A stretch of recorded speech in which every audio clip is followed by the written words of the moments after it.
Assalamualaikum warahmatullahi wabarakatuh.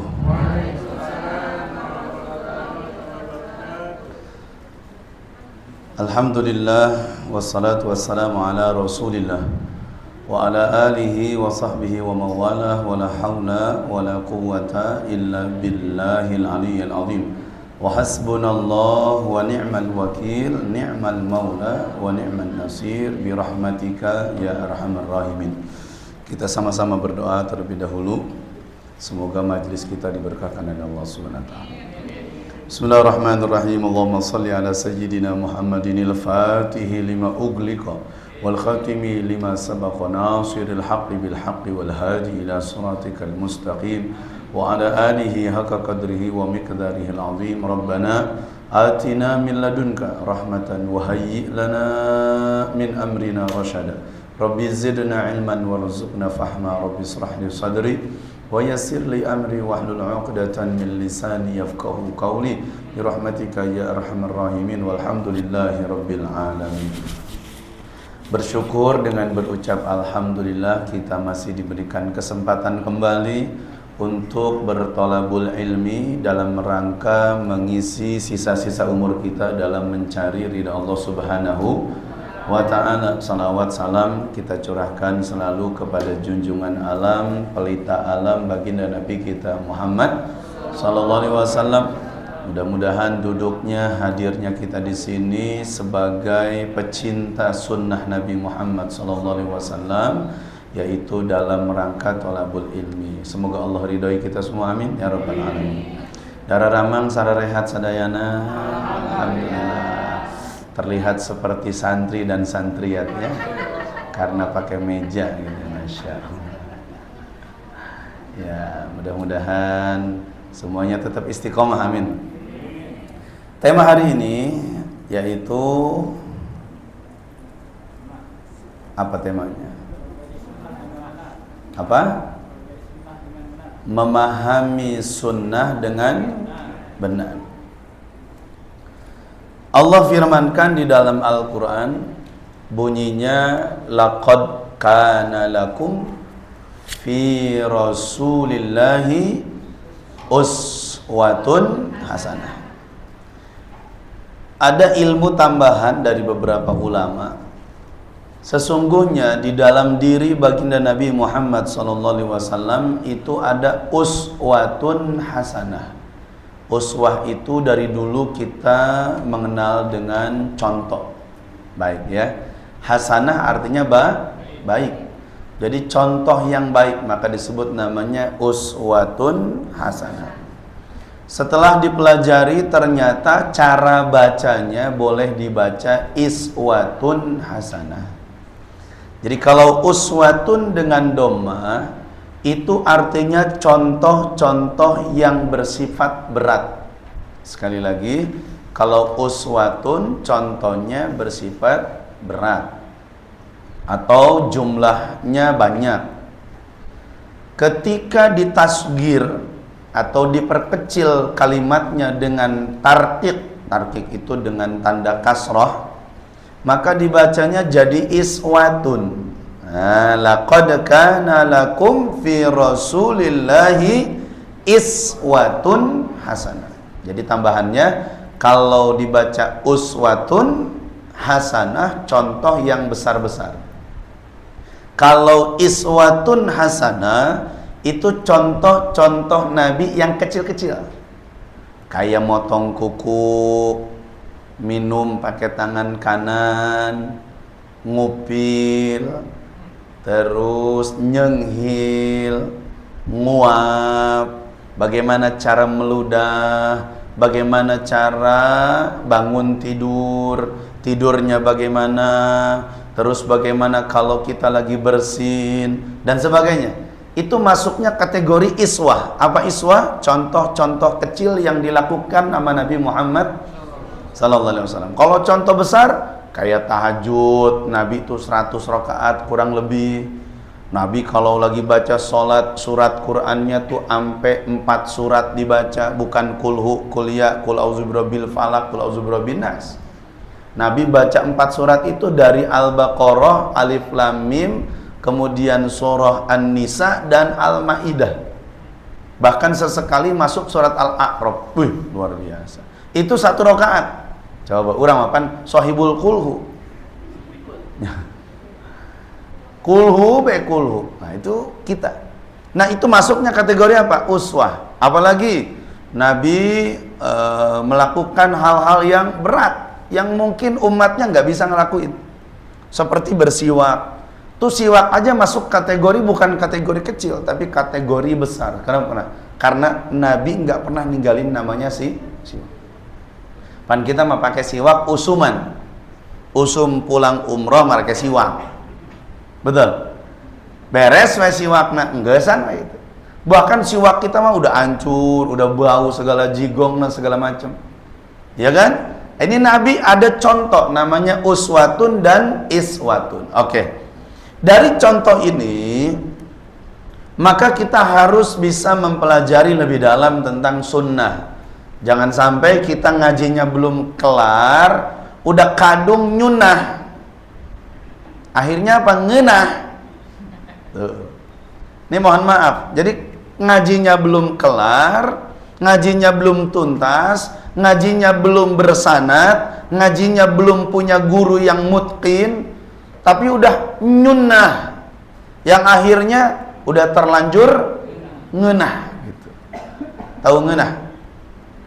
Ngenah tuh enak gitu. Udah terlanjur enak, udah nyaman di situ. Akhirnya nggak mau keluar dari zona itu, terus aja. Nah, akibat kurang ngaji. Nah, makanya mudah-mudahan yuk singkat kita duduk di sini, temanya bagus, yaitu mendalami, memahami sunnah dengan sebenar-benarnya. Minimal bicara sunnah itu ada 3 indikatornya. Ada berapa? 3. Tuh kan ngenahnya ay buku mah ditulis gitu. Duh, bukunya dibawa balik apa disimpan di dia? Apanya? Belum datang. Udah itu ibu-ibu. Oh, ibu-ibu udah bapak-bapak belum? Kalau bapak-bapak nggak perlu nulis, udah hafal langsung. Ya, bukunya dibawa pulang nggak? Bawa buat mutolaah. Tahu mutolaah nggak? Mutolaah itu diulang-ulang di rumah, dibaca lagi, direview kembali, gitu di rumah. Insya Allah. Baik. Indikator sunnah itu ada 3. Yang pertama disebut namanya sunnah qauliyah. Apa? Sunnah qauliyah. Yang kedua namanya sunnah fi'liyah. Sunnah fi'liyah. Yang ketiga namanya sunnah takririyah. Takririyah. Jadi yang pertama disebut namanya sunnah qauliyah. Yang kedua namanya sunnah fi'liyah. Yang ketiga namanya sunnah takririyah. Sunnah qauliyah, setiap ucapan yang disandarkan kepada baginda Nabi Muhammad abong-abong karena lulis menit respect acan. Ya Allah, balaganya menit bisa nembalan acan. Bening ku husu-husunan nulis tuh gitu. Gitu. Buat yang usahana kabur gitu nyahoan berenang. Sunnah qauliyah adalah sunnah yang disandarkan kepada baginda Nabi. Setiap ucapan yang disandarkan kepada Nabi Muhammad. Contoh, Nabi pernah mengungkapkan dalam satu hadisnya, man kana yu'minu billahi wal yaumil akhir falyakul khairan aw liyasmut. Ngadadak pulpena cicing. Tadi mau pulpena gerak, giliran bahasa Arab cicing langsung cicing. Mode cicing. Udah bingung ngaimlakna gitu nya gitu. Baik. Rasul sabdakan man kana yu'minu billah. Orang yang punya kualitas iman sama Allah wal yaumil akhir dan juga iman kepada hari akhir, falyakul khairan, maka ucapkanlah hal-hal yang baik, auliyasmut, atau diam.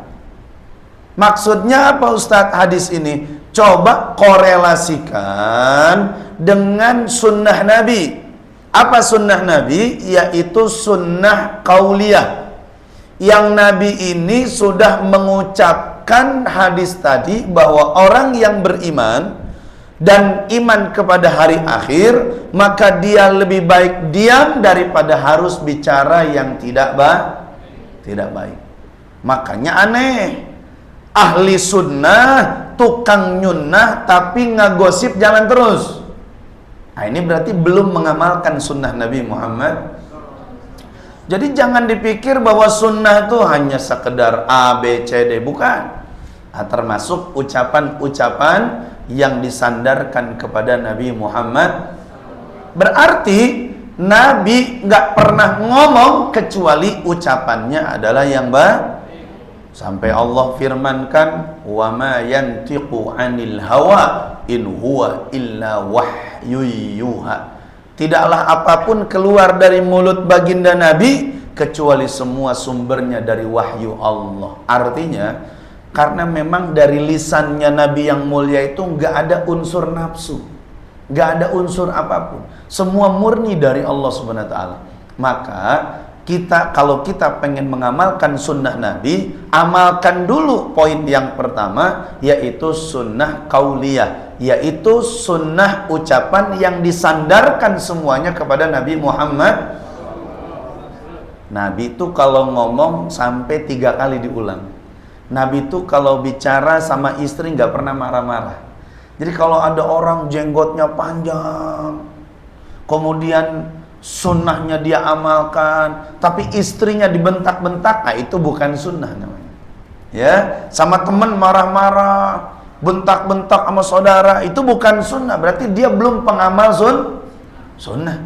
Berabe nih, masya Allah, la quwata illa billah. Makanya memahami sunnah Nabi sebenarnya ternyata ini loh. Kalau kita tidak bersandarkan lisan ini, ucapan ini kepada ucapannya Nabi, maka itu semua bukan pengamal sunnah Nabi Muhammad SAW. Itu baru kecil hal yang berkaitan dengan ucapan. Jadi kalau kita masih ngomong jorok, ngomong yang tidak normalisasi, seperti kebun binatang, anjing elu, mbak elu, itu kan, itu bahasa-bahasa itu kan, itu berarti bukan sunnah. Nah, berarti kita sudah menyelisih dari sunnah. Sedangkan Allah bilang la takhunullaha war rasul wa takhunu amanatikum wa antum ta'lamun. Janganlah kalian berkhianat kepada Allah, janganlah kalian berkhianat kepada Nabi Muhammad. Gimana khianat kita? Lisan kita aja dulu. Berarti kalau kita ngomongnya nggak benar, kita lagi khianat sama Nabi. Kita marah-marahin orang, berarti kita lagi khianat sama Nabi. Jadi kalau kita membenci dengan kalimat ujaran kebencian, berarti kita lagi khianat sama Nabi. Makanya kalau ada temen lagi ngomongin orang, ini orang udah menyalahi sunnah. Jangankan kita, Nabi aja dikhianatin. Tuh, subhanallah. Bisa dipahami ya? Nanti kita cross check dengan sharing tanya jawab. Insya Allah. 2, yaitu sunnah fi'liyah. Setiap perbuatan yang disandarkan kepada Nabi. Mathalan, contohnya Rasul mengatakan sallu kama ra'aitumuni usolli. Salatlah kalian seperti halnya aku salat. Jadi kalau Nabi nyontohin salat, kemudian dilihat oleh sahabat, ditiru oleh tabi'in, di copy paste oleh tabi'in, sampailah ilmu kita yang sampai hari ini kita pelajari tentang salat. Salatlah kalian sebagaimana salatnya Nabi Muhammad. Berarti kan kudu ngaji. Di dalam ilmu fikih diajar bagaimana salat yang sempurna. Ya, bukan sekedar khusyuk, tapi sempurna. Maka kalau derajat khusyuk itu levelnya udah level tinggi. Level hudurul qalbi, hadirnya hati. Kalau kita itu levelnya level johir, minimal takbirnya benerin. Ini kadang-kadang takbir aja banyak yang keliru, ya kan? Ada yang sampai ke atas. Mazhab mana tuh? Mazhab Soekarno gitu. Mazhab Nusantara.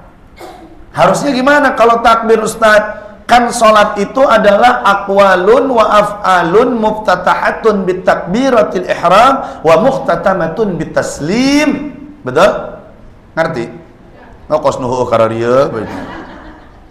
Sholat itu adalah ucapan perbuatan yang diawali dengan takbiratul ihram dan ditutup dengan salam. Itu kan kesempurnaan sholat. Dari mulai takbiratul ihram sampai salam, sudahkah sholat kita mencontoh seperti sholatnya Nabi? Itu maksudnya. Nah, makanya bagaimana kita nyontohin Nabi? Carilah ulama-ulama yang memang mereka merajut dan merantai kita untuk mengikuti jejak sholatnya Nabi Muhammad SAW. Maka muncul para ulama mengarang sebuah kitab namanya Sifatus Sholatin Nabi, sifat sholat Nabi. Jadi ada bagaimana berdirinya Nabi, bagaimana menjegangkan, merenggangkan kakinya Nabi, bagaimana Nabi saat tahiyat, bagaimana Nabi merenggangkan saat takbiratul ihram. Itu semua dipelajari di dalam kitab ilmu fikih. Insya ini kalau belajar fikih masuknya kepada namanya anwa'ul madzahib, perbedaan udah beda lagi nanti. Mazhab Imam Hanafi, mazhab Imam Maliki, mazhab Imam Syafi'i, mazhab Imam Ahmad bin Hanbal. Cuman secara keseluruhan jumhur 4 ulama ini sepakat sholat itu mengikuti sholatnya Nabi. Cuman nanti di dalamnya ada hal-hal yang usuliyah, ada hal-hal yang bersifat furu'iyah. Apa itu usuliyah? Yang mendasar, seperti sholat itu nggak bisa dirubah, 4 ya 4, 3 ya 3, 2 ya 2, 1 ya 1, kan begitu?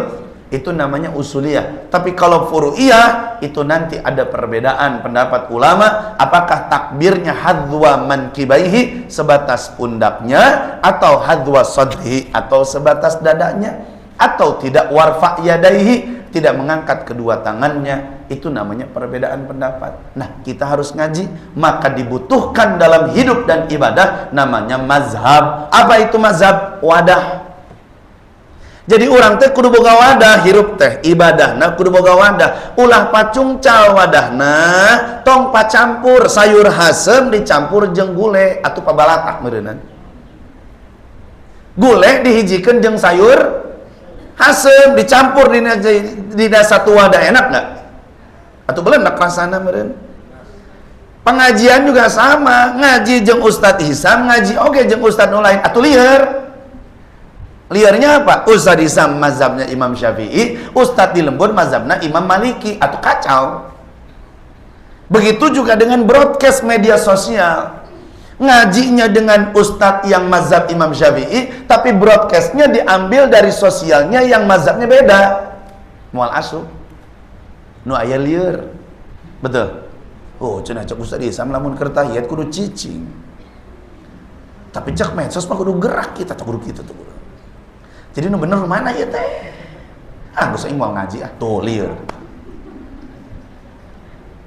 Cek Ustadz ieu cenah nangtung teh kudu tegak lurus, teu kudu ngajegang. Cek Ustadz di Lembur kudu ngajegang, kelingking batur di teangan, tapi ararateul urang.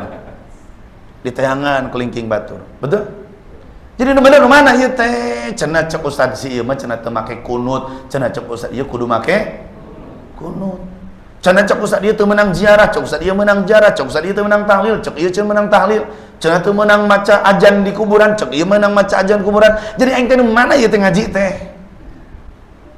Banyak da begitu. Kusabab teu boga irsyadi ustadzin. Teu boga ustadz pembimbing. Di antara syarat menuntut ilmu ada 6, di antaranya adalah wa irsyadi ustadzin, kudu boga ustadz pembimbing. Bikin skripsi aja harus pakai dosen pembimbing. Betul? Atau komo ibadah mah meureun kudu boga ustadz. Matak ibu-ibu ya, bapak-bapak akang teteh yang senang main medsos, ingat di TikTok, di Instagram, di Google, di YouTube, kabeh asup aya didinya. Baik mazhab naon, Maliki aya, Hanafi aya, Hambali aya, Syafi'i aya, lieur nu aya, betul? Ku sabab urangna kosong. Basically teu bersanad ilmuna.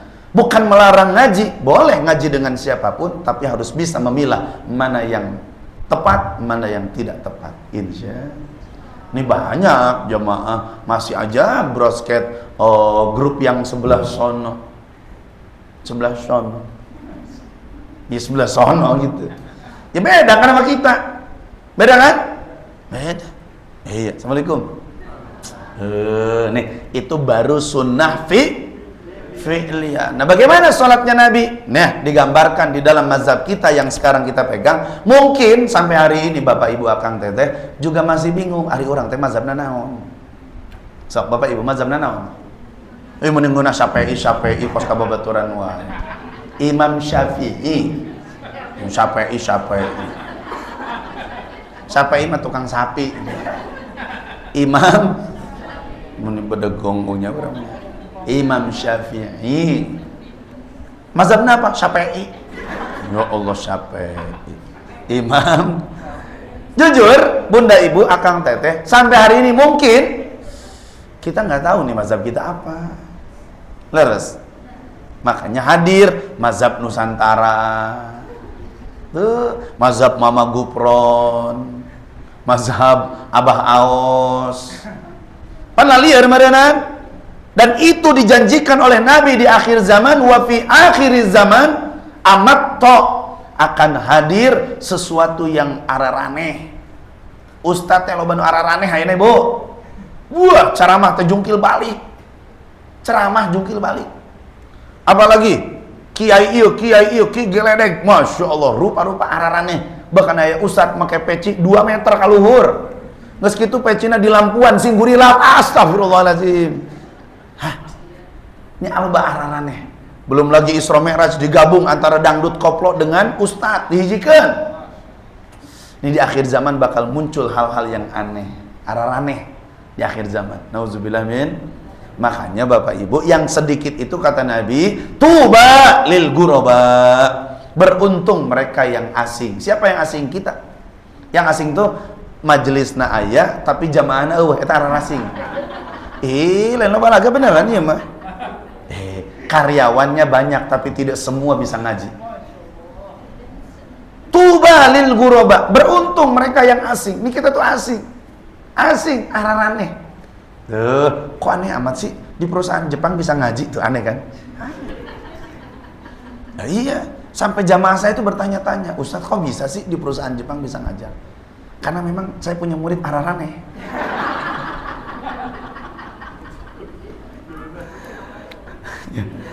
Begitu maksudnya ya. Nah, jadi bicara tentang sholat. Jadi orang teh ngiblatna sholatna ke mana? Imam Syafi'i teh kos kumaha salatna? Ya, salat coba, ya. Sampai anu ngajegang.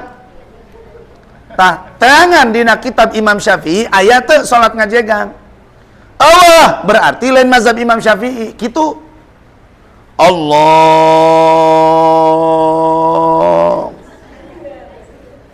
Eta mazhab naon?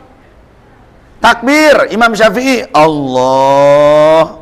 Wa farrij asabi'aka, merenggangkan jari-jarinya, disimpan hadwa mankibaika, di atas pundak. Allah. Tahta uzunaika, di bawah telingamu. Allah. Tah Imam Syafi'i. Jadi lamun anu takbir Allah. Mazhab naon? Allah. Mazhab naon? Termasuk menyimpan tangan Imam Syafi'i, yaitu do yaminaka ila shimalika, ala shimalika, simpan tangan kananmu di atas tangan kirimu, tahkir. Di mana? Fauqa surratika wa tahta sadrika, di atas pusarmu dan di bawah dadamu. Tah pusar ya di dia. Tah Imam Syafi'i. Berarti lamun anu nyimpen di dia Allahu Akbar, tah mazhabna beda. Di dia pensa aya. Dihandap Aya eta mazhab Burutiyah. Itu. Paham tum? Nah, jadi kudu ngaji. Nah, maka Bapak Ibu akang teteh urang di majelis ieu teh kabeneran ustadna ustad mazhab Syafi'i. Berarti ilmuna kabeh nyokotan tina mazhab Imam gitu. Nah, di mana ibu muka broadcast kok beda sih jeung si ustad? Tuh, pancek aing ge si ustad sama sesat tuh. Jadi aing nu disesatkeun. Nah, jemaah yang dimuliakan Allah, karena ngajinya pakai medsos. Paham tuh? Itu baru nyimpen tangan. Belum nanti bacaan Fatihahnya, belum nanti rukunya, belum nanti sujudnya, belum nanti tahiyatnya, belum nanti banyak. Sallu, salatlah kalian seperti aku salat, kata baginda Nabi Muhammad. Itu namanya sunnah fi'liyah. Sunnah yang disandarkan dari perbuatan baginda Nabi Muhammad. Fahim tom? Nah, itu namanya sunnah fi'liyah. Apalagi contoh Siti Maimunah. Nah, tahu Siti Maimunah? Aduh, hai tukang kelontongan segala rupa. Siti Maimunah itu istrinya Nabi.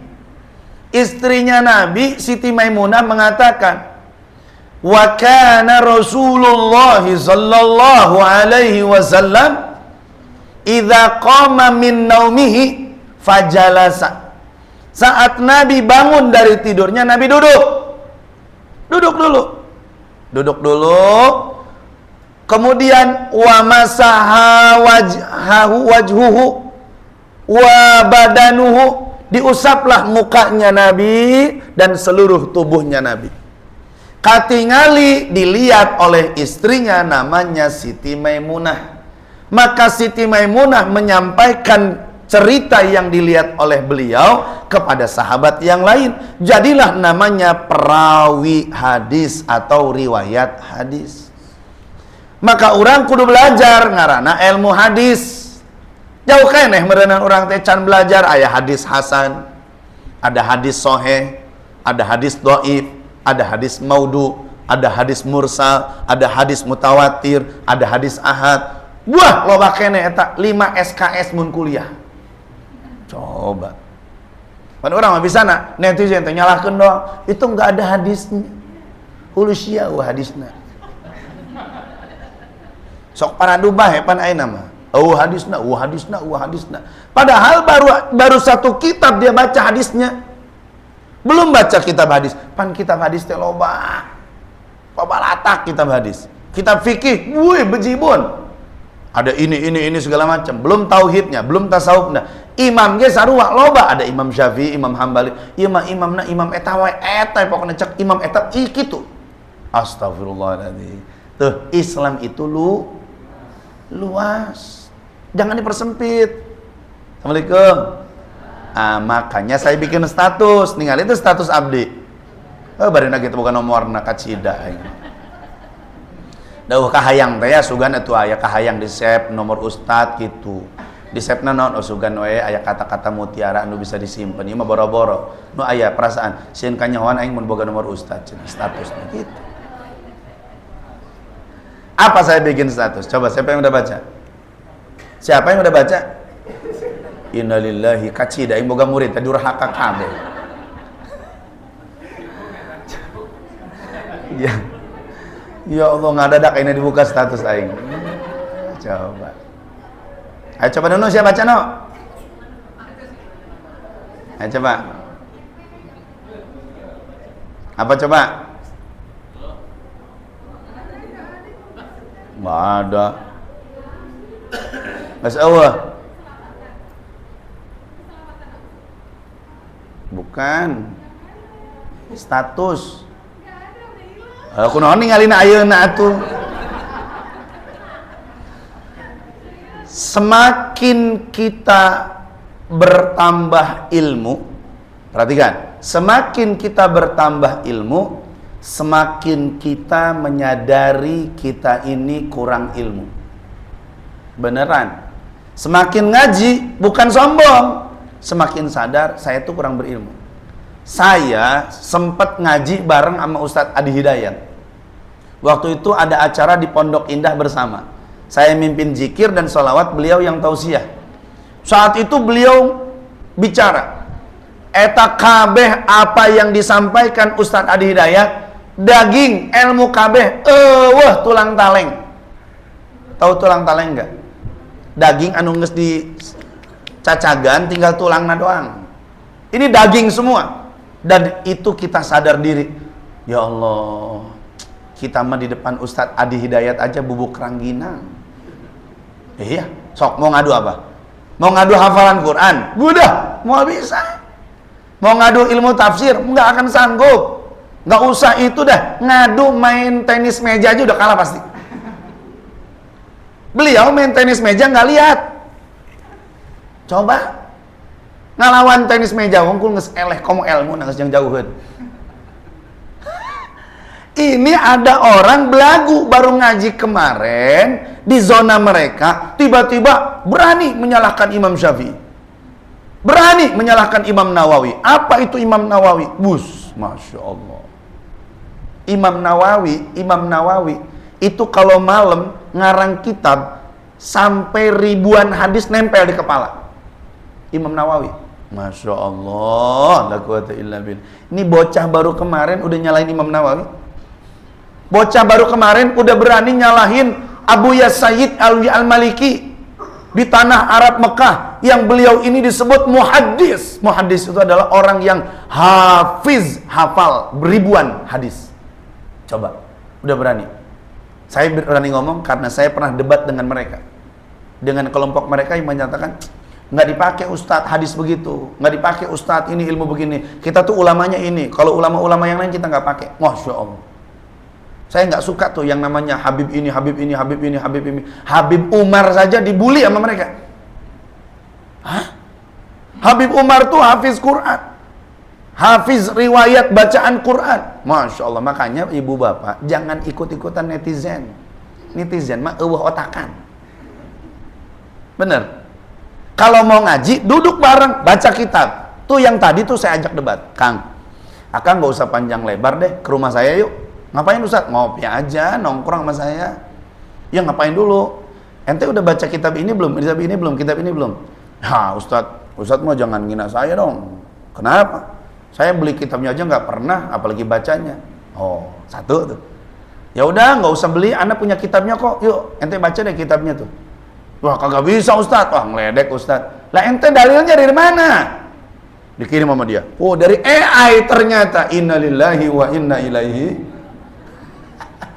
Jadi dalilnya dari mana? TC AI. Coba. Makanya nanti tuh pengajian hari Kamis keempat saya bahas tuh di kota. Pengajian hari Kamis temanya tentang bagaimana sikap terhadap AI. Sampai sekarang perempuan digundulin dengan AI. Sing hade ta ibu-ibu. Ibu-ibu kalau mau pajang tubuhnya di medsos, hati-hati, buru-buru cabutan. Sekarang ada program namanya Grok AI. Ya. Jadi wajah kita, tubuh kita dipretelin semua telanjang tanpa busana. Mereka ngomong naon coba. Ini AI ini udah kayak Dajjal. Nauzubillah min. Hati-hati kalau kita nggak pandai menyikapi AI, kacau. Nah sekarang AI itu pinternya lebih pinter daripada ulama. Beneran. Bapak ibu nanya sama Ustadz, loadingnya lama, roomingnya lama, jawabnya lama. Coba tanya AI. Sekian per detiknya langsung ada jawabannya. Dan itu sumbernya valid semua. Tuh AI. Maka sekarang nih saya ini sedang begini, ketakutan. Sieun kunaon? Isukan majelis salim. Kabeh ngajina lewat AI. Maka generasi 10 tahun yang akan datang udah nggak ada lagi majelis salim. Karena generasinya udah beda. Ya kita kalau sekarang generasinya masih mau duduk dengerin ustadz, besok anak kita udah nggak pakai lagi dengerin ceramah. Mereka ngajinya semua pakai AI.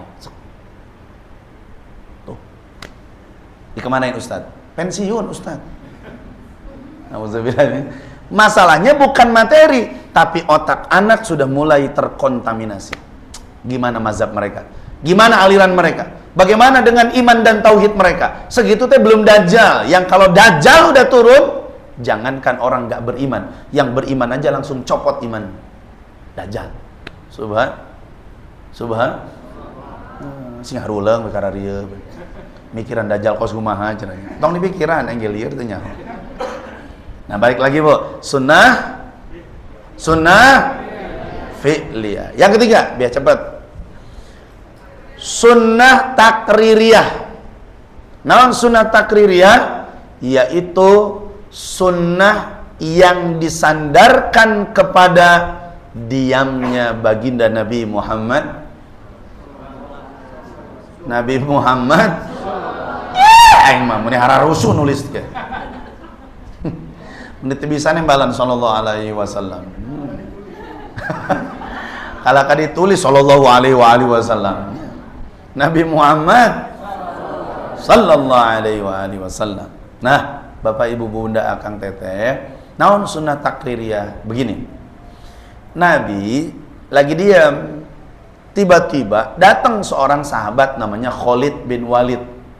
Khalid bin Walid ini seorang pejuang, orang lapangan. Kalau kita nih, kalau di tentara namanya pasukan katak atau pasukan apa misalkan.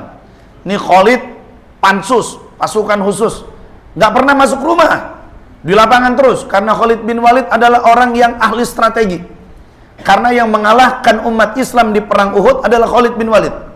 Jadi kalau Bapak Ibu umroh, kita dibawa ke Jabal Rumat dan Jabal Uhud, di situ akan diperlihatkan bagaimana cerdik dan pintarnya Khalid bin Walid.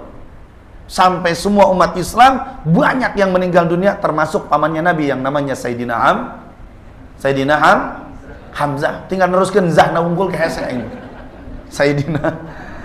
Sayyidina Hamzah meninggal saat itu dengan strategi Khalid bin Walid. Singkat cerita, Khalid bin Walid datang sama Nabi. Assalamualaikum. Waalaikumsalam. Ada apa, Lid? Lah Khalid bin Walid kan namanya. Ada apa, Lid? Gini Nabi, saya ini orang lapangan. Terus saya nggak ada makanan. Yang saya punya cuman dob. Dob itu artinya biawak. Apa? Biawak. Dibawalah sama Khalid bin Walid. Tuh Nabi nggak respon. Nabi diam. Nabi nggak bilang haram. Enggak. Nabi nggak bilang halal. Enggak. Nabi nggak nanya enak nggak? Enggak. Nabi juga nggak nanya gimana rasanya tuh? Enggak. Nabi diam aja. Diamnya Nabi itu menjadi sebuah hukum di dalam Islam karena Nabi tidak melarang dan juga tidak menghalalkan. Dan Nabi tidak melakukan. Nabi nggak makan. Nabi nggak ngapa-ngapain. Nabi diam aja.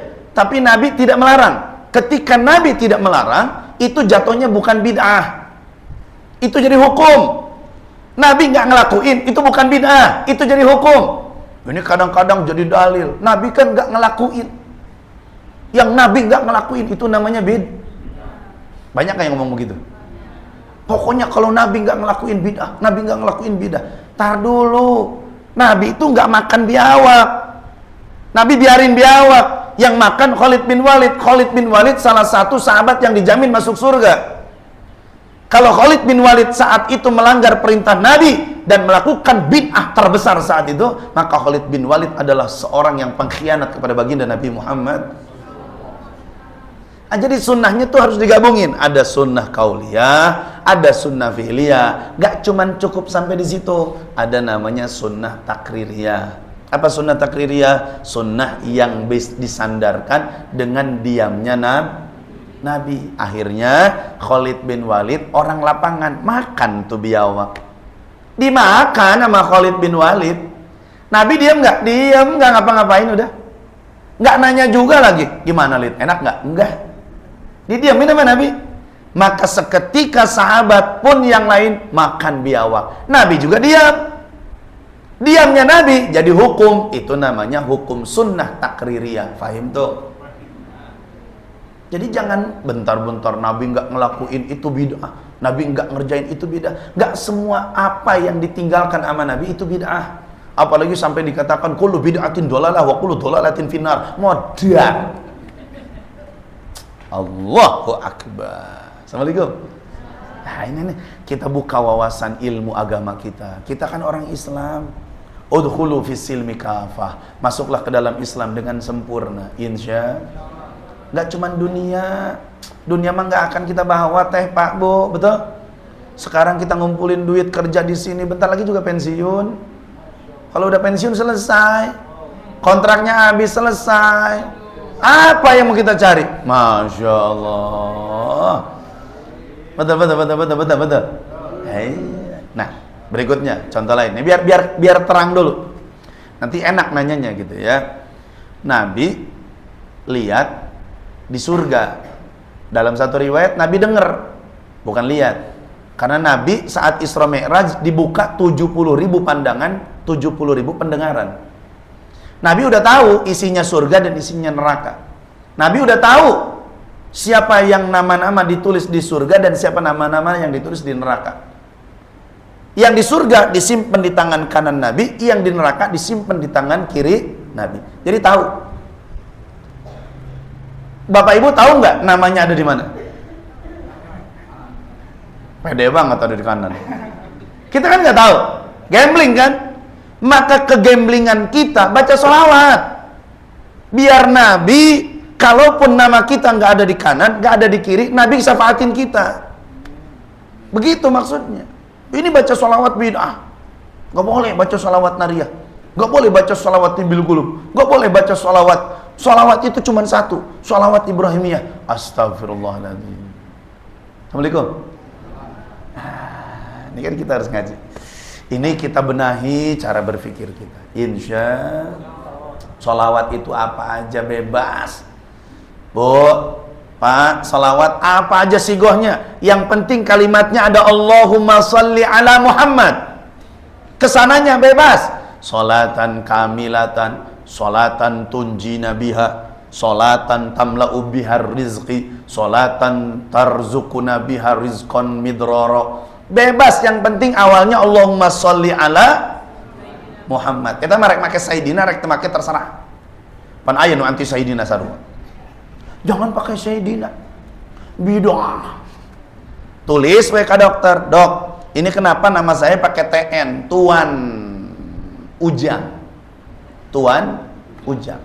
Itu artinya apa namanya? Pemberian, penghormatan dari seorang dokter untuk pasiennya. Ditulis Tuan Ujang. Tuan Ujang. Tuh. Bangga nggak kita ditulis Tuan?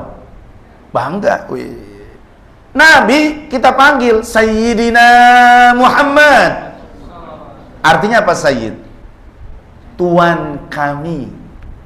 Kita tuankan Rasulullah. Ya iyalah yang layak Nabi Muhammad kita tuankan. Khatamil anbiya wal mursalin. Gak ada cacat dalam hidupnya, gak ada kotor hati dalam hidupnya. Dijamin di surga. Namanya aja udah ditulis la ilaha illallah Muhammadur Rasulullah. Masa kita gak sebutin Sayyidina? Ini gak boleh pakai Sayyidina. La tusayyiduni fis sholat. Padahal nggak ada hadis itu yang bunyinya la tusayyiduni fis salat. Harusnya la tusawwiduni fis salat. Allah. Sebab tuh Ipin pakai geleng-geleng kepala. Cek Ipin aing lieur yang ngaji kieu. Dengernya aja pusing apalagi baca bukunya, Pak, Bu. Masya Allah. Maka saya mendedikasikan ngajar itu harus berani tampil baca buku. Nggak bisa sembarangan. Gitu. Itu jadi tantangan. 4 jilid harus habis, 5 jilid harus dibaca, 6 jilid harus habis. Begitu. Jadi jangan dipikir Ustadz mah enak banget yang ngajar datang dikasih amplop. Ye. PA. Mikirnya amplop doang. Belajar tuh, ngaji kita baca ini segala macam. Assalamualaikum. Lah jamaah tibang megang duduk di kursi di meja sama pulpen. Pulpennya juga kagak digerak-gerakin malah pakai ngupil. Baik, sunnah apa tadi? Sunnah takririyah. Nabi lagi Isra Mi'raj, singkat cerita, dengar ada suara terumpah, tak tok tak tok tak tok tak tok. Nabi nanya, "Ya Jibril, hai Jibril, suara apa itu?" Kata Jibril, "Suara terumpah." "Punya siapa?" Kata malaikat Jibril, "Itu punya sahabatmu yang bernama Bilal." "Kok bisa? Orangnya di dunia tapi terumpahnya udah di akhirat?" Kata malaikat Jibril, "Lu tanya aja deh sama Bilal." Turun Nabi Muhammad dari Isra Mi'raj. Panggil Bilal. Bilal, sini. Ada apa ya Rasulullah? Apa amalan yang kau selama ini lakukan? Ya Muhammad, setiap aku berwudu, aku selalu melaksanakan salat sunat syukril wudu. Apa? Salat sunat syukril. Itu bukan tahiyatul masjid, bukan qabliyah. Dia lakuin salat sunat setiap selesai wudu. Mau wudu mau salat kek, mau wudu kemana kek, pokoknya habis wudu tuh Bilal salat. Modalnya cuman itu doang. Modalnya itu doang. Istiqomah Bilal jalanin. Surga sudah menantinya, bahkan terumpahnya sudah lebih dulu di dalam surga. Kenapa terumpahnya? Karena terumpahnya selalu dipakai wudu. Maka menjadi tafaulan optimisme di masyarakat kita yang bermazhab Syafi'iyah khususnya, itu di tempat wudu itu disimpan sendal, termasuk di nito. Tah sancan orang asup ke surga, sendal jepit heuh orang asup ke surga. Karena sendal jepit tidak ada kotor hati, tapi dia selalu dicuci dengan air wudu orang berwudu di sini. Subhanallah. Bilal masuk surga, terumpahnya udah duluan. Kenapa? Ada amalan sholat sunat syukril wudu. Saya tanya, dalil mana yang mengatakan Nabi melaksanakan sholat syukril wudu? Gak ada. Nabi gak ngelakuin. Dan hadisnya nggak ada. Hadis yang menyatakan Nabi itu melaksanakan syukril wudu. Saya tanya, tuh Bilal dimarahin nggak sama Nabi? Enggak. Dilarang nggak? Enggak. Bahkan terumpahnya aja udah ada di surga. Gara-gara melakukan bid'ah. Bid'ah di zaman Nabi dilakukan oleh Bilal bin Rabah. Tapi dibiarin sama Nabi. Nah, dibiarkannya Nabi itu juga jadi sunnah. Namanya sunnah takri. Fahim tuh? Udah mulai nih kebuka wawasan. Itu namanya futuh. Ya Allah, betapa hinanya diri ini tanpa ilmu. Betapa beruntungnya diri ini dengan ilmu. Subhan. Makanya Imam Syafi'i berani mengatakan maziltu thaliban. Sampai mati aku hidup, aku adalah seorang santri yang haus akan ilmu. Masya Allah. Padahal Imam Syafi'i ilmunya nggak ketulungan. Sampai Imam Syafi'i nggak mau nikah. Sebab kenapa? Sudah terlalu cinta dengan ilmu. Masya Allah. Pada kita mah gara-gara cinta kepada wanita, ilmu kita tinggalkan. Ya Allah. Demi si simat gitu. Ngaji, lu ngaji nggak? Nggak, gue mau nganter cewek gue dulu. Innalillahi wa inna ilaihi raji'un. Nauzubillah summa. Nauzubillah. Fahim tum?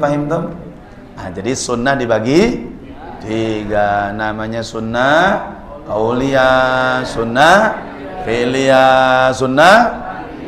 Baik. Ada masalah? Nggak ada masalah? Masya Allah, saroleh hafal linternya.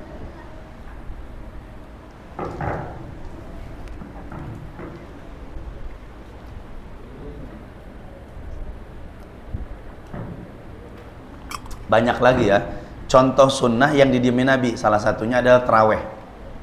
Taraweh itu jumlahnya Nabi 23. Bahkan dalam satu riwayat Nabi lebih dari 23. Yang ngamalin 23 itu adalah Ubay bin Ka'ab. Sampailah berita kepada Nabi, ya Rasulullah, ada apa? Ada apa di masjid rame-rame? Itu katanya Ubay bin Ka'ab mimpin sholat taraweh. Itu tarawehnya lama banget, panjang lagi, banyak jumlah rakaatnya, kurang lebih 23 rakaat. Nabi jawab nggak? Enggak. Nabi diamin. Nabi nggak bilang begini, kalian jangan bid'ah dong. Enggak. Nabi diam. Nabi sholat di rumah. Allahu Akbar, Allahu Akbar, Allahu Akbar. Kenapa Nabi tidak ngelakuin di masjid? Karena Nabi takut setiap aktivitas amaliyahnya dicontoh sama umatnya. Itu saking hebatnya Nabi. Kenapa? Karena Nabi tarawihnya lebih dari 31 rakaat. Nah, jadi kalau ada yang mengatakan Nabi itu 11 rakaat, itu dalilnya di mana? Assalamualaikum. Nabi itu sholat 11 rakaat di Ramadan dan di luar Ramadan, berarti sholat witir. Sholat witirnya saja 11 rakaat. Itu mah sholat witirnya Nabi. Dan itu diamalin di tanah Mekah. Di Mekah itu taraweh itu 20 rakaat. Jam 8 mulai sholat isya, selesai jam 10. 1 juz dibaca oleh imam-imam yang ada di Haramain. Beres, nanti dibangunkan jam 2. Jam 2 itu waktu tahajud. Ngapain? Sholat witir 11 rakaat, 1 juz lagi. Itu di Mekah. Di kita terawih, ya Allah, nyari yang 443 udah kayak formasi MU. Nih imamnya 443 enggak? Masya Allah. Oh, udah kayak orang paling sibuk banget di dunia. Ya Allah, itu udah nggak betah banget di masjid. Udah mah di masjid main HP mulu. Assalamualaikum aja ada kagak doa. Ya Allah, doa terawih aja nggak dibaca. Dia langsung pulang ke rumah. Wih, bawa handphone. Kayaknya sibuk banget hidup. Kayaknya banyak banget itu bisnis dalam hidupnya. Kenapa saya bicara begini? Saya lihat langsung, ya Allah, pada sibuk amat ya. Orang mau doa, Allahumma ij'alna bil imani kamilin, walil faraidi muadzin, walis sholati hafizin. Kan begitu bacanya tuh. Itu yang baca cuma aki-aki doang di lembur, yang baca sendiri.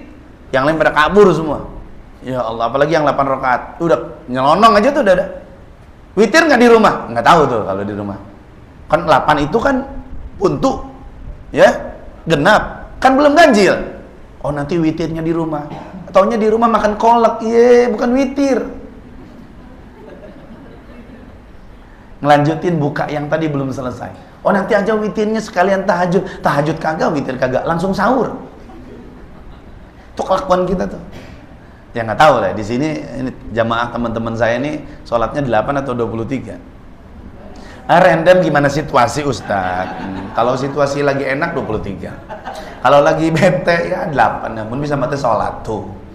Pancek Ustaz ge sunah iya tuh. Duh eta dalilna luar biasa.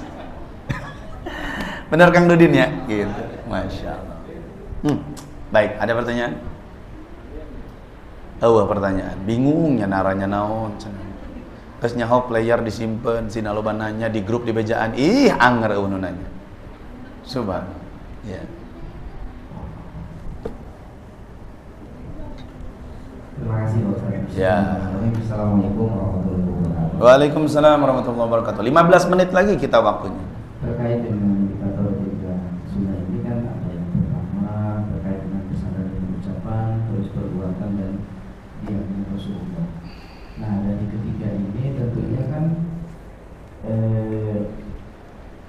yang mana yang semuanya utama, cuma dari ketiga ini yang paling untuk membuat hati kita ini lebih mengena gitu terhadap pelaksanaan sunnah-sunnah tersebut. Iya. Nah, apakah yang pertama, apa yang kedua, apa yang ketiga? Baik. Terima kasih. Bagus. Ya, ini sebetulnya sesuatu yang tadi ingin saya sampaikan, cuman saya kelewat, tapi sudah diingatkan dengan pertanyaan. Subhanallah ya. Ini hati yang bukan hati yang tersakiti, hati yang nyambung ya, Masya Allah. Baik, Bapak Ibu Bunda Teteh, menurut Ustadz Adi Hidayat bahwa ketiga sunnah ini harus ada kesinambungan dan kebersamaan.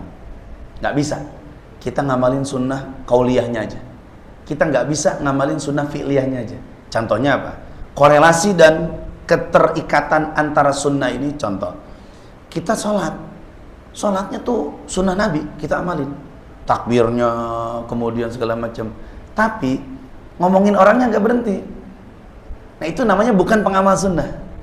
Artinya ketika kita sudah sholat, gimana caranya nih? Inna sholata tanha anil fahsya'i wal munkar. Maka nggak ada istilah namanya STMJ, susu telur madu.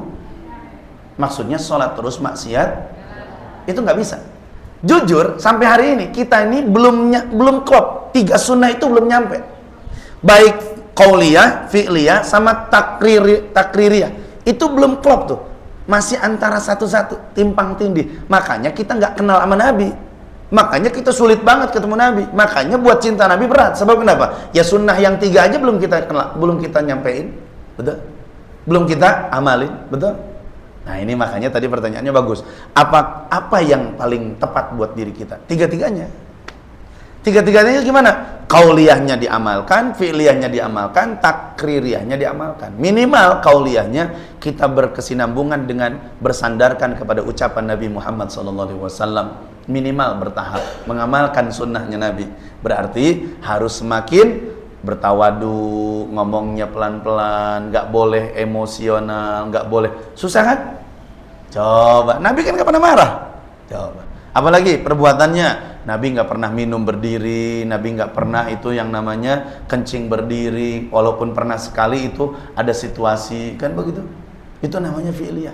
Jadi kalau kita lihat introspeksi diri kita, ya Allah jauh banget ya sunnah fi'liyah kita sama Nabi. Kita minum pakai tangan kiri, kadang-kadang ambil jalan pakai tangan kiri, nggak bagi-bagi lagi. Itu jauh banget dari sunnah. Masya Allah. La quwwata illa billah. Begitu ya? Baik. Belajarlah kita sama-sama. Saya juga belum bisa. Masih terus bertahap, insya Allah. Mudah-mudahan kita diperjumpakan dengan kebaikan yang abadi. Amin. Dari akhwat silakan.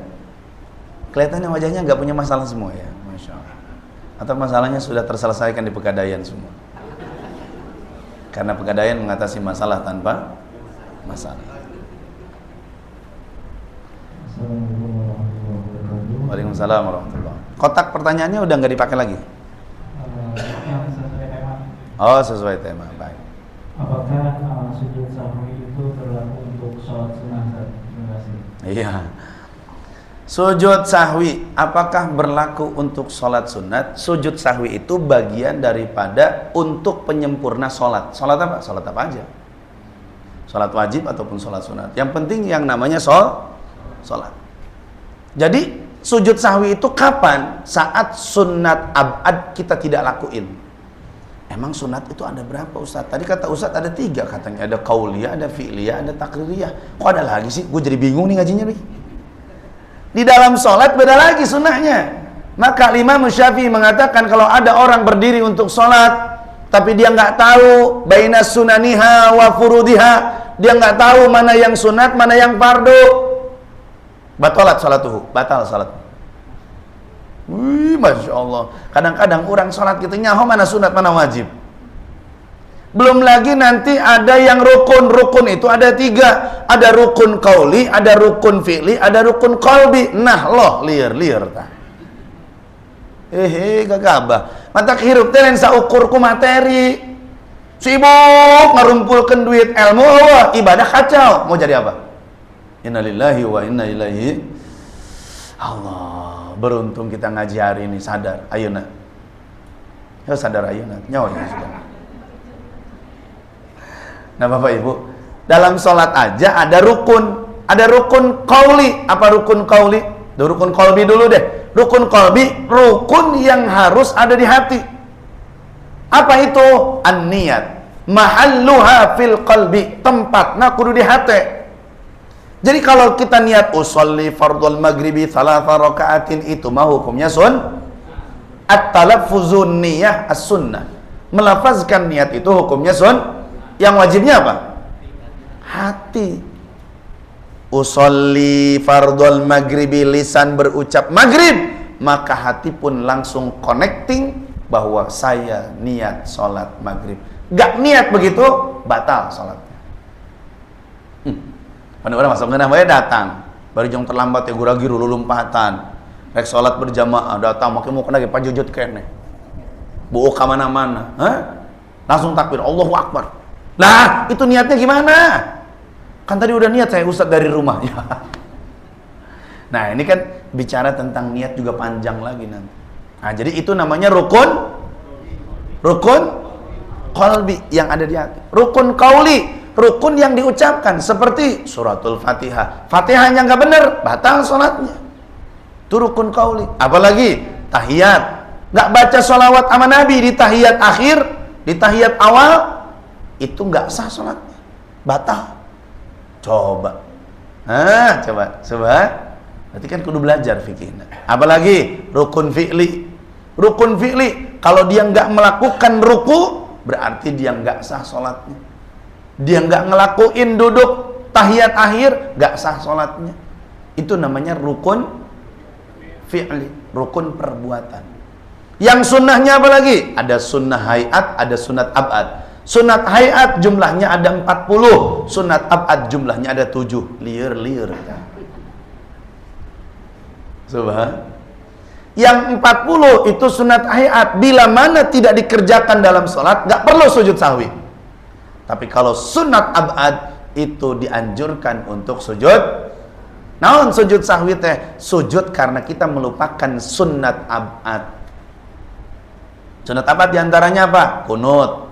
Dalam mazhab kita, mazhab Imam Syafi'i. Dalam mazhab Imam Syafi'i nggak pakai kunut, maka dianjurkan sujud sujud sahwi. Atau ada gerakan yang di luar gerakan yang seharusnya. Misalkan sholat maghrib 3 rakaat, di rakaat kedua dia nggak pakai duduk di antara, dia nggak pakai tahiyat awal. Tahiyat awalnya dilewat, dia langsung berdiri, maka dia nggak usah batalin sholatnya, sujud sahwi. Kenapa? Karena duduk tahiyat awal itu hukumnya sunnah. Tuh, oh sunnah. Ada karaknya hot ya. Seperti wudhu, masih banyak yang nggak tahu mana sunat mana fardu. Yang wajib berapa? 4. Wajah, tangan, kepala, mulut, hidung, telinga, itu hukumnya sunnah. Ada ustadz bilang, pertanyaan dari jamaah, ustadz, hukum mencuci mulut wajib atau sunat? Wajib. Waduh, kacau. Nanti kita harus ngaji. Masya Allah. Nggak tong di pikirannya, besing bara kita jadi sing harulang kayak itu jadi kumahannya yang jadi liar ngaji ya. Nggak tong di pikiran, santai aja ya. Yang penting ngaji. Udah saya mah optimis kok, insya Allah ibu-ibu bapak-bapak hafal insya Allah ya. Mudah-mudahan kan emang saya catatan nana, alhamdulillahnya. Jadi balik ke imam, bisa dimutolaah, pas dimutolaah bingung, iya naon tulisan nana, cina gitu. Tulisan sorangan gitu bisa kan cuma batur cina macakeun. Ya Allah, Gusti. Sakitunya ti abdi, mudah-mudahan manfaatan barokah. Tos teh anu nanya deui mah geusan we tong geus nanya. Naon deui Pak Ujang? Ieu katinganna lo masalah pisan nih mah. Ya. Assalamualaikum warahmatullahi 4 menit lagi. Berhubungan dengan sholat kan? Hah? Berhubungan dengan sholat. Ini sholat jamak. Sholat jamak kan dilakukan bila memenuhi syarat diantaranya jarak ya. Terus kalau tujuan perjalanan itu juga harus ada syarat kan? Selama ini kan yang pengalaman saya kan kita berpergian itu ya. Terus menjiplak itu di sholat ini. Yang pertama itu kan. Yang kedua, kalau kita perjalanan memakai kendaraan sendiri itu lebih utama mana? Sholat dengan waktu normal atau jam? Iya. Sholat jamak syaratnya tadi udah benar, jarak. Kemudian syarat berikutnya adalah tujuan. Kata ulama tujuannya tidak untuk limaksiatin, untuk maksiat. Nah, misalkan bapak-bapak, ibu-ibu berangkat ke Bali, tujuannya apa? Mau lihat bikini, maka nggak boleh sholat jamak karena niatnya untuk maksiat. Oh, saya mau ke satu tempat nih, jaraknya udah boleh jamak, tapi di sana mau open BO, innalillahi wa inna ilaihi, itu nggak boleh jamak. Gitu. Jadi syaratnya nggak boleh maksiat. Pertanyaan berikutnya, bolehkah kita menjamak walaupun pakai kendaraan pribadi? Yang namanya musafir, mau pribadi mau umum sama saja. Yang penting syarat boleh jamaknya dilakukan. Nah pertanyaannya, Ustaz, kan kalau pakai mobil pribadi kita bisa nyimpang-nyimpang. Nah masalahnya bukan pribadi dan tidak pribadi, masalahnya kita sedang musafir. Maka ambillah kesempatan ilmu tadi untuk kita amalin. Maka orang yang mengamalkan sholat jamak itu dapat pahala. Apa pahalanya? 1, yaitu mengamalkan ilmu. Yang kedua, mengikuti sunnah Nabi Muhammad. Jangan so idealis. Mau kita kan bisa sholat zuhur aja dulu lah, nggak usah jama-jama, nanti kan asar beda lagi. Ya kalau kita ada umur, kalau kada ada umur, namanya juga musafir. As-safaru nisful adzab, karena bepergian itu sebagian daripada musibah. Itu makanya kurangin jalan-jalan. Iya emang benar. Ya orang kan terjadi musibah banyak jalan-jalan. Betul? Nah, iya gitu. Insya Allah. Baik, cukup ya. Mudah-mudahan manfaat dan barokah. Mudah-mudahan kita istiqomah, ilmunya bertambah. Mudah-mudahan kita semakin cinta kepada Rasulullah. Bismillahirrahmanirrahim. Allahumma salli wa sallim ala sayyidina Muhammadin wa alihi wa sahbihi ajma'in. Allahumma tahhir qulubana minan nifaq wa a'malana minar riya wa alsunana minal kadhib wa a'yunana minal khiyanah fa innaka ta'lamu kha'inatal a'yun wa ma tukhfis sudur. Allahumma rabbana atina fid dunya hasanah wa fil akhirati hasanah wa qina adzabannar. Sallallahu ala sayyidina Muhammad walhamdulillahi rabbil subhanakallahumma bihamdika asyhadu an la ilaha illa anta astaghfiruka wa atubu ilaik. Assalamualaikum warahmatullahi wabarakatuh.